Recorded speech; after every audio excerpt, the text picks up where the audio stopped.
T'as déjà entendu parler de l'état de sidération? Je t'explique tout.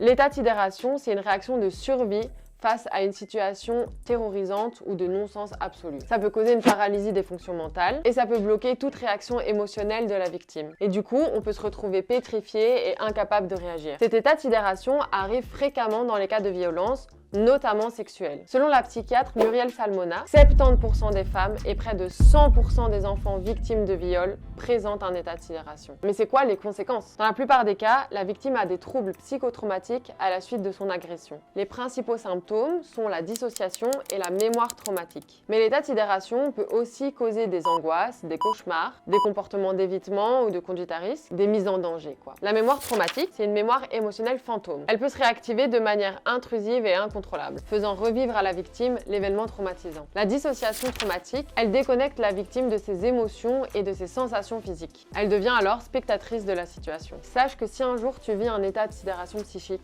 tu n'es pas responsable, tu n'es pas coupable, tu n'y peux rien, vraiment. Comme le dit Muriel Salmona, c'est une réaction normale face à une situation anormale. Les seules personnes à blâmer, ce sont les auteurs des violences. Si tu veux en savoir plus, on a fait une vidéo témoignage sur l'état de sidération sur Moulfrit. Attends, mais t'aurais dû te débattre ou crier. Moi, c'est sûr, j'aurais réagi. Et c'est vraiment une agression si t'as pas réagi? L'état de sidération, tu connais? Moi, oui. Ça m'est arrivé quand j'avais 17 ans.